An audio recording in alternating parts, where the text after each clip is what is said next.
ولا یزنین، اور ان سے وعدہ لو کبھی زنا نہیں کریں گی، کبھی زنا نہیں کریں گی۔ یہ وعدہ لیا جا رہا ہے پیغمبر پاک کی صحابیات سے، ایمان والی عورتوں سے۔ اور یہ بات اچھی طرح ذہن نشین فرما لیں کہ حدیث پاک میں ہے، اللہ کے نبی نے فرمایا کہ بس اوقات انسان کی آنکھ زنا کرتی ہے، العین آنکھ زنا کرتی ہے، اور آنکھ کا زنا دیکھنا ہے۔ کبھی انسان کا ہاتھ زنا کرتا ہے، اور ہاتھ کا زنا نامحرم کو پکڑنا ہے۔ تو جس طرح زنا سے بچنا ضروری ہے، نامحرم مرد کو دیکھنے سے بچنا بھی ضروری ہے۔ اور عورت کے لیے نامحرم مرد کو دیکھنے سے بچنا بھی چاہیے، اور پردہ کر کے اپنے چہرے کو چھپانا بھی چاہیے، اپنی حفاظت بھی کرنی چاہیے۔ رسول اکرم صلی اللہ علیہ وسلم فرمایا کہ جب عورت باہر نکلتی ہے تو شیطان پورے ہیلے اور حربے استعمال کر لیتا ہے۔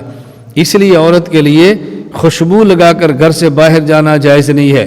جو ہماری مائیں اور بہن بیٹیاں خوشبو لگا کر گھر سے نکلتی ہیں، بہت بڑا جرم کرتی ہیں، بہت بڑا گناہ کرتی ہیں، شیطان کو گناہ کی دعوت دیتی ہیں۔ عورت خوشبو لگائے تو اپنے شوہر کے لیے اس پہ اجر اور ثواب ملتا ہے، اور کسی غیر کے لیے لگائے تو گناہ ملتا ہے، اور بہت بڑا حرام اور ناجائز کام ہے۔ اس لیے بازار نکلتے وقت کبھی خوشبو استعمال نہ کریں۔ ڈاکٹر کے ہاں دوائی کے لیے جائیں، کبھی خوشبو استعمال نہ کریں۔ کسی فنکشن میں شریک ہونے کے لیے جائیں، کبھی خوشبو استعمال نہ کریں۔ گھر سے نکلیں تو خوشبو کے بغیر نکلیں۔ اس کا عورت کو خیال رکھنا بے حد ضروری ہے۔ رسول اکرم صلی اللہ علیہ وسلم نے ایسی عورت پر لعنت فرمائی ہے جو دیکھ لی خود کو پیش کرے۔ فرمایا لعن اللہ الناظر والمنظور الیہ، جو کسی کو دیکھے اس پر بھی خدا کی لعنت ہو، اور جو دیکھ لی خود کو پیش کرے اس پر بھی خدا کی لعنت ہو۔ اس کا بہت زیادہ خیال رکھنا چاہیے۔ ہمارے ہاں جو اچھی خواتین ہیں، نیک سیرت خواتین ہیں، وہ اس بات کا اہتمام کرتی ہیں کہ شوہر کے آنے پر تیار ہوں، شوہر کے آنے پر خوشبو لگائیں، شوہر کے آنے پر اچھے کپڑے پہنیں، اور کسی اور جگہ پر اس کا اہتمام ہرگز نہ کریں۔ رسول اکرم صلی اللہ علیہ وسلم نے اس بات کی ترغیب دی ہے۔ اللہ کے نبی نے بہترین عورت کے اوصاف بیان فرمائے، تو آپ نے فرمایا بہترین عورت وہ ہے کہ اذا امرتہا اطاعت کا، کہ جب شوہر اس کو حکم دے تو شوہر کی بات مانے، شوہر کی اطاعت کرے، شوہر کی نافرمانی نہ کرے۔ وَإِذَا رَأَيْتَهَا سَرَّتْكَ، اور جب شوہر اپنی بیوی کو دیکھے تو خوش ہو جائے۔ اور اللہ کے نبی نے فرمایا اِذَا غِبْتَ عَنْهَا حَفِظَتْكَ فِي مَا، اور جب شوہر گھر سے باہر ہو، عورت شوہر کی عزت اور شوہر کے گھر کی حفاظت کرے۔ یہ بہترین عورت کی 3 نشانیاں بیان فرمائی ہیں۔ یہ بات آپ اچھی طرح کان کھول کے سنیں۔ ہمارے یہاں بہت بڑا ظلم المیہ یہ ہوتا ہے کہ شوہر کے آنے پر بیوی تیار نہیں ہوتی، اور جب گھر سے باہر کی فنکشن میں جاتی ہے پھر تیار ہوتی ہے۔ یہ کیسی عورت ہے؟ یہ کس قسم کی عورت ہے؟ ایک ہمارے دوست بہت اچھے، بہت عجیب، انہیں اپنا واقعہ سنایا۔ وہ فرمانے لگے کہ میری گھر میں جوان بیٹیاں ہیں، میں نے گھر آ کر اپنی بیوی سے کہا کہ میرے آنے پر تم تیار ہوا کرو۔ وہ بیوی کہنے لگی کہ جوان بیٹیاں ہیں تو مجھے شرم آتی ہے، کیسی بات کرتے ہیں؟ تو انہوں نے فرمایا کہ تم جب بیٹی جوان ہو، شوہر کے آنے پر عورت کو تیار ہونا ضروری ہے، اور 2 وجہ سے۔ اگر بچے چھوٹے ہوں یا بچے نہ ہوں پھر شوہر کے آنے پر تیار ہونا ضروری ہے 1 وجہ سے، اور جب بچے بڑے ہوں تو پھر تیار ہونا ضروری ہے 2 وجہ سے۔ کیوں؟ نمبر 1 کہ گھر میں شوہر آیا ہے، شوہر کے آنے پر تیار ہو، شوہر کی رغبت ہو، توجہ ہو، یہ باہر منہ نہ مارے، باہر گند نہ کھائے، اس کو گھر کا ماحول اچھا بنا کر دو۔ نمبر 2، جب بیٹیاں گھر میں جوان ہیں، جب ماں شوہر کے آنے پر تیار ہوگی تو بیٹی کو احساس ہوگا کہ کل کو جب میری شادی ہوگی تو میں نے کیا کرنا ہے۔ صرف اپنی زبان سے نہ بتائے بلکہ اپنے عمل سے بتائے۔ اور یہ عجیب تر بات ہے کہ شوہر کے آنے پر کہتے ہیں میری بیٹی جوان ہے، شرم آتی ہے، اور جب کسی فنکشن میں جاتا ہو تو پھر ساری شرم ختم ہو جاتی ہے۔ اسی بیٹی کو تیار کیا جا رہا ہے اور خود بھی تیار ہو رہی ہیں اور فنکشنوں کے اندر جا رہی ہیں۔ اللہ ہم سب کی حفاظت فرمائے۔ تو میں یہ عرض کر رہا تھا، اللہ نے اپنے پیغمبر سے فرمایا کہ ان سے وعدہ لو، بلا یزنین، یہ زنا نہیں کریں گی۔ میں زور اس لیے دے رہا ہوں کہ زنا کا معنی ہمارے ہاں صرف ایک ہے، ایک معنی نہیں ہے۔ نامحرم کو دیکھنا آنکھ کا زنا ہے، نامحرم سے بولنا زبان کا زنا ہے، نامحرم کی باتیں بلا وجہ سننا یہ کان کا زنا ہے، نامحرم کو پکڑنا یہ ہاتھ کا زنا ہے۔ ہر قسم کے زنا اور بدکاری سے بچنا چاہیے۔ عورت کی عزت، عورت کی عفت اس میں ہے کہ گھر میں آئے اور اس کا گھر سے جنازہ اٹھ جائے، اس کو دنیا کا کوئی بندہ نہ دیکھے، یہ عورت کی عزت اور عظمت کی نشانی ہے، یہ عورت کی کوئی عزت نہیں ہے، اس کو محلے کے لوگ بھی جانتے ہوں، اس کو گلی کی عورتیں بھی جانتی ہوں، جس گھر میں آئے اور وہیں سے اس کا جنازہ اٹھ جائے، یہ عورت کی عزت اور عظمت ہے۔ عورت کا معنی ہی کیا ہے؟ عورت کا معنی چھپی ہوئی چیز، اس لیے اس کو مستورات کہتے ہیں کہ چھپی ہوئی ہے۔ جو ظاہر ہو گئی اس کو عورت کیسے کہیں گے؟ جس کے وجود کو لوگوں نے دیکھا اس کو مستورات کیسے کہیں گے؟ اللہ ہمیں یہ باتیں سمجھنے کی توفیق عطا فرمائے۔ اس لیے خواتین اس بات کا اہتمام کریں، اپنی بچی کو سمجھائیں، جب تک یہ بچی چھوٹی ہے اپنے باپ کی خدمت کرے، اپنے باپ کی اطاعت کرے، اپنے باپ کی بات مانے، اور جب اس کا نکاح ہو جائے اپنے شوہر کی بات مانے۔ اور یہ بات ہماری مائیں اور بہنیں کان کھول کے سنیں، گھروں میں طلاق ماں کی وجہ سے ہوتی ہے، گھر اجڑتے ماں کی وجہ سے ہیں۔ ماں اپنی بیٹی کی تربیت نہیں کرتی، اگر بیٹی کسی گھر میں چلے جائے شادی کے بعد اور چھوٹی سی بات ہو جائے تو ماں اسے ایک ایک منٹ کی رپورٹ لیتی ہے، شوہر کیا کہتا ہے، تیری ساس کیا کہتی ہے، تیری نند کیا کہتی ہے، تیری فلانی کیا کہتی ہے، وہ تھوڑی سی رپورٹ دیتی ہے تو یہ بیٹی کو جری کرتی ہے، تم گھر آ جاؤ، ہم دیکھ لیں گے، ہم نکل لیں گے۔ اس بیٹی کو سمجھاؤ تو نے وہی رہنا ہے، تو نے گھر نہیں آنا، ادھر ہی رہنا ہے۔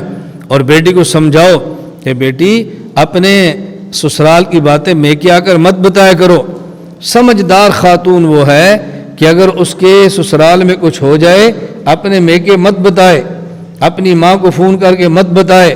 اور اگر شوہر کی کمزوری ہو، عورت ذبح ہو جائے لیکن شوہر کی کمزوری دنیا میں کسی کو مت بتائے۔ اللہ رب العزت نے قرآن کریم میں فرمایا انتم لباس لکم، کہ تم ان عورتوں کا لباس ہو، وہن لباس لکم، اور یہ عورتیں تمہارا لباس ہیں۔ خامد اور بیوی ایک دوسرے کا لباس ہوتے ہیں، اور لباس اس لیے ہوتا ہے کہ جس نے لباس پہنا اس کے آپ کو چھپا لے، اس لیے نہیں ہوتا کہ لباس اس کے آپ کو ننگا کر دے۔ آدمی کا لباس وہ ہوتا ہے جو آدمی کے عیب اور کمزوریاں چھپائے۔ شوہر کو چاہیے بیوی کی کمزوری چھپائے، بیوی کو چاہیے شوہر کی کمزوری چھپائے۔ اگر شوہر میں کمزوری دیکھ بھی لیں پھر بھی شوہر کی اطاعت بیوی کے ذمہ ضروری ہے۔ یہ میرا بیان مردوں کو نہیں ہو رہا، میں مردوں کو بتاتا کہ ان کے ذمہ عورتوں کے حقوق کیا ہیں، یہ ہمارا بیان خواتین کو ہو رہا ہے، اس لیے میں خواتین کو کہہ رہا ہوں کہ تم اپنی ذمہ داری پوری کرو۔ بسا اوقات گلہ ہوتا ہے ہمارا شوہر ہمارا خیال نہیں کرتا، اگر وہ نہیں کرتا تو اس کا گناہ اس کو ہوگا، کم از کم تمہیں اپنا فرض پورا کرنا چاہیے، احساس ذمہ داری کو نبھانا چاہیے۔ میں اس لیے گزارش کرتا ہوں اگر سسرال میں کچھ بات ہو جائے تو ماں اپنی بیٹی کی حوصلہ افزائی نہ کرے، اور اگر سسرال میں کچھ بات ہو جائے تو بیٹی اپنے میکے ماں اور والد کو ایسی خبریں مت دے۔ ماں کو محبت ہوتی ہے، والد کو محبت ہوتی ہے، ایسے ماں اور باپ تڑپتے ہیں، پریشان ہوتے ہیں، اس پریشانی میں کبھی وہ فیصلے کر بیٹھتے ہیں کہ جو فیصلے نہیں کرنے چاہیے۔ اس کا بے حد خیال کریں، بچپن سے اپنی بچیوں کی تربیت کریں تاکہ بڑے ہو کر وہ اپنی آنکھ کی حفاظت کریں، اپنے کان کی حفاظت کریں، اپنے وجود کی حفاظت کریں، بچپن میں بچیوں کا خیال کریں۔ ہم بچپن میں بچیوں کو کارٹون دیتے ہیں، ہم بچپن میں کھیلنے والی گیمیں دیتے ہیں، اس سے اس بچی کا مزاج بن جاتا ہے۔ پہلے اس کو کھیلنے کے لیے گیمیں دیتے ہیں اور گیموں میں کارٹون ہوتے ہیں، اب کارٹون دیکھ دیکھ دیکھ دیکھ کے بچی کے ذہن میں جو مرد سے ایک دوری ہوتی ہے وہ دوری ختم ہو جاتی ہے۔ ہم اس کو ساتھ بٹھا کے ڈرامے دکھاتے ہیں، ساتھ بٹھا کے اس کو فلمیں دکھاتے ہیں، بچی کا جو فطری حیا ہے وہ ختم ہو جاتا ہے۔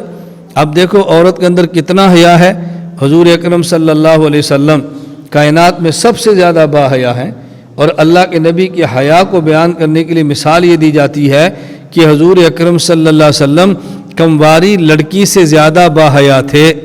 اس کا معنی یہ ہے کہ کنواری لڑکی میں حیا بہت ہوتی ہے، تبھی تو اللہ کے نبی کی حیا کو بیان کرنے کے لیے کنواری لڑکی کا حیا بیان کیا جا رہا ہے۔ اور جب ہم چھوٹی سی بچی کو کارٹون دکھائیں گے، پھر اس کو ڈرامے دکھائیں گے، پھر بلا ضرورت اس کو جا کے باہر کی سیریں کرائیں گے اور بازاروں میں اس کو گھمائیں گے تو بچی کا مزاج بن جائے گا باہر جانے کا۔ بچپن میں ہم بچیوں کو اپنے موٹر سائیکلوں پر بٹھا بٹھا کے بازاروں کی سیر کراتے ہیں، جب اس کی شادی ہوتی ہے پھر وہ شوہر کو سیروں پر مجبور کرتی ہے، مزاج ہم نے بنایا ہوتا ہے۔ کبھی شوہر سیر نہیں کرا سکتا، کبھی اس کے بعد اسباب وسائل نہیں ہوتے، کبھی ماحول ہے تو اس کی غیرت کے خلاف ہوتا ہے تو پھر گھر میں توڑ پیدا ہوتا ہے، پھر باتیں طلاق تک پہنچتی ہیں۔ اس لیے اپنی بچیوں کو ایسے ماحول سے بچاؤ، اپنی بچوں گھر کا ماحول دو، گھر میں خوشیاں دو، اور جائز خوشیاں دو، ناجائز خوشیاں مت دو، ناجائز خوشیاں مت دو۔ کسی موقع پر ڈانٹنا پڑے تو ڈانٹو، کسی موقع پر تنبیہ کرنی پڑے تو کرو۔ یہ جو ہمارا مزاج بنا ہے، جی رو پڑتی ہے، بچہ ہے رو پڑتا ہے، بچی ہے رو پڑتی ہے، رونے دو، رونے دو اس کو۔ آج اس کا رونا برداشت کر لو، جہنم کے رونے سے بچ جاؤ گے۔ آج اس کا رونا برداشت کر لو، قبر کے رونے سے بچ جاؤ گے۔ آج تھوڑا سا اپنے تھوڑا سا دل کو مضبوط کرو، آئندہ محفوظ ہو جائیں گے۔ حضور اکرم صلی اللہ علیہ وسلم سے زیادہ کائنات میں اللہ نے کوئی شفیق کریم اور رحیم ذات کو پیدا نہیں کیا۔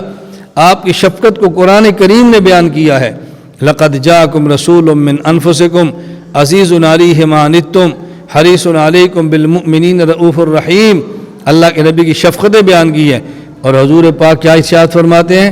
فرمایا مروا اولادکم بالصلاۃ وهم ابناء سبع، جب 7 سال کا بچہ ہو جائے نماز کا حکم دو، واضربوہم علیہا وهم ابناء 10، اور 10 سال کا ہو جائے نماز نہ پڑھے تو اس کو مارو۔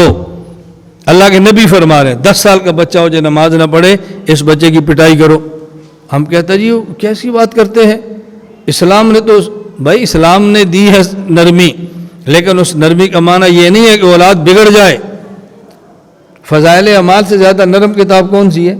آپ فضائل اعمال اٹھا کے دیکھ لو، کیا اس میں لکھا ہوا نہیں ہے کہ گھر میں کوڑا لٹکا رہنا چاہیے؟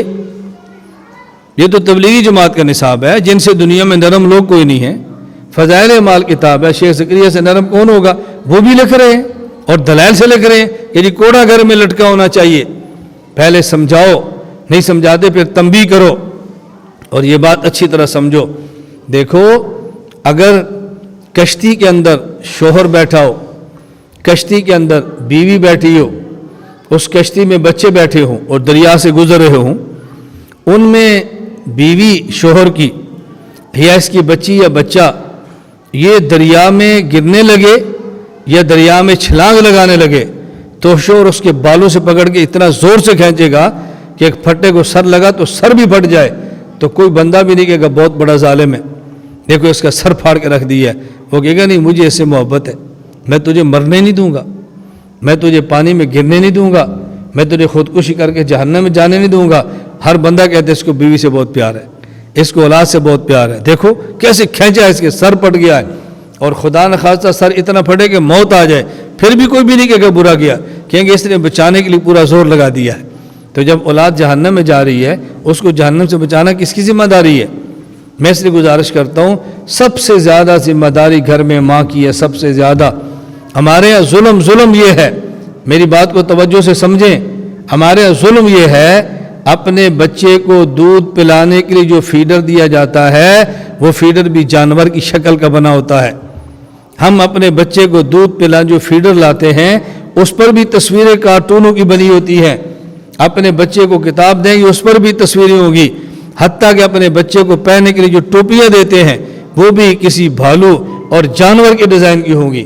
اگر اس کو کوئی ہم جرسی بھی دیں گے اس پر بھی جانور کی فوٹو، بازار میں وہ چیزیں ملتی ہیں جس پر جانور کی تصویریں نہیں ہیں۔ اگر چھوٹا سا کمبل دیں گے اس پر بھی جانور، اور ظلم کی بات یہ ہے پہننے کے لیے جوتا دیں گے اس پر بھی جانور کی تصویر، سر سے لے کر پاؤں تک ہم اس کو ڈبو دیتے ہیں جانور کی تصویروں میں، اور گھر میں دیکھو پھر اس قدر جانوروں کی تصویریں پڑی ہوتی ہیں۔ اللہ کے پیغمبر فرماتے ہیں لا تدخل الملائکۃ بیتا فیہ کلب ولا تصاویر، جس گھر میں کتا یا تصویر ہو اس گھر میں رحمت کا فرشتہ کبھی نہیں آتا۔ ہم نے عجیب اپنا ماحول خراب کر لیا۔ لا الہ الا اللہ، لا الہ الا اللہ، لا الہ الا اللہ، ما لنا رب سوا۔ لا الہ الا اللہ، لا الہ